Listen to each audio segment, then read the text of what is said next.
রাধে কৃষ্ণ, রাধে কৃষ্ণ, রাধে কৃষ্ণ। আজকে আমি শ্রীমদ্ ভগবদ্গীতার প্রথম অধ্যায়ের 7 নম্বর শ্লোক পাঠ করব এবং তার কিছু ব্যাখ্যা পাঠ করব।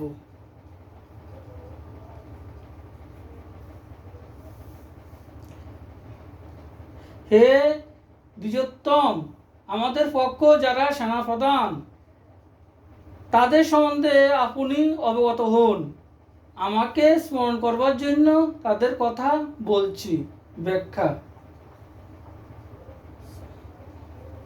अस्माकं तु विशिष्टा যে তার নিবোধ দ্বিজোত্তম। দুর্যোধন দ্রোণাচার্যকে বললেন যে, হে দ্বিজশ্রেষ্ঠ, যেমন পাণ্ডবদের সৈন্যদলে শ্রেষ্ঠ মহারথী আছেন, তেমনি আমাদের সৈন্যদলও তার চেয়ে কম বৈশিষ্ট্যপূর্ণ মহারথী নেই, বরং ওদের মহারথীদের থেকেও বেশি বৈশিষ্ট্যপূর্ণরা আছেন। তাদের আপনি জেনে রাখুন।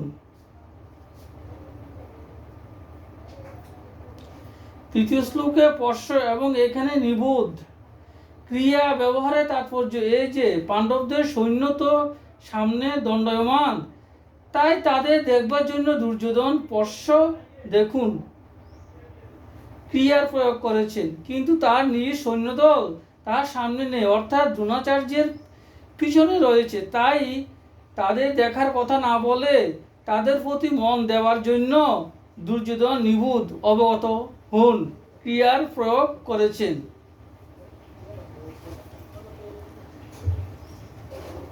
মহাত্মা পাঠ করছি।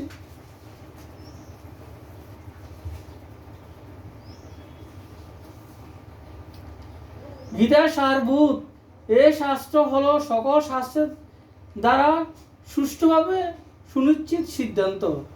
বেদ শাস্ত্রের দ্বারা ভালোভাবে নিরূপিত ব্রহ্মজ্ঞান এতে বিদ্যমান।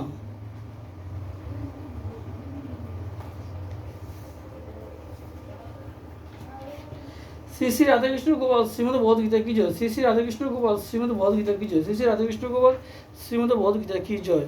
রাধে কৃষ্ণ, রাধে কৃষ্ণ, রাধে কৃষ্ণ।